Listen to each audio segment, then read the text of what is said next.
অভয়পুৰী বিধানসভা সমষ্টিক লৈ টনা অজৰা অব্যাহত আছে অগপ বিজেপিৰ মাজত। মুখ্যমন্ত্ৰীৰ ঘোষণাৰ পাছত বিজেপি কৰ্মীসকল অভয়পুৰী সমষ্টিৰ অধিক তৎপৰ হৈছে। দুইটা দলৰ মাজত আসন বুজাবুজি চূড়ান্ত হোৱা নাই যদিও বিজেপিৰ প্ৰাৰ্থিত্ব প্ৰত্যাশীসকল নামি পৰিছে ৰাইজৰ আশীৰ্বাদ বিচাৰি। অভয়পুৰী বিধানসভা সমষ্টিৰ বৈতামাৰীত সভা অনুষ্ঠিত কৰি ৰাইজৰ আশীৰ্বাদ বিচাৰিছে বিজেপিৰ যুৱ মৰ্চাৰ ৰাজ্যিক উপসভাপতি তথা সমষ্টিৰ যুৱ প্ৰাৰ্থিত্ব প্ৰত্যাশী সঞ্জয় ৰায়। বঙাইগাঁও জিলাত তৃণমূল পৰ্যায়ত বিজেপিৰ সাংগঠনিক শক্তি অধিক শক্তিশালী, সেয়েহে বিজেপিয়ে প্ৰতিদ্বন্দ্বিতা কৰিলে বিজয় নিশ্চিত বুলি মন্তব্য কৰে।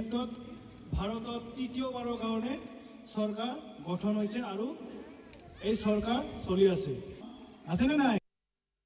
এই অভয়পুৰী বাসী ৰাইজ, এই বৈতামাৰীৰ বাসী ৰাইজে এতিয়া পদুম ফুলত ভোট দিয়াৰ কাৰণে অধিক আগ্ৰহে ৰৈ আছে, কিয়নো এই সমষ্টিটো আমি যদি সাংবিধানিক হিচাপে চাওঁ, তৃণমূল পৰ্যায়ত বহুত শক্তিশালী, ইমানেই শক্তিশালী যে আমি যোৱা ইলেকশ্যনসমূহত যি নিৰ্বাচন হৈছিল সেই নিৰ্বাচনসমূহতে আমি গম পাওঁ আমাৰ এই অভয়পুৰী সমষ্টিটো আমাৰ 4টা জিলা পৰিষদ, তাৰে ভিতৰত 3টা জিলা পৰিষদত বিজেপিৰ, তাৰপিছত পঞ্চায়ত অধিকাংশ পঞ্চায়তে বিজেপিৰ ইহঁত আছে।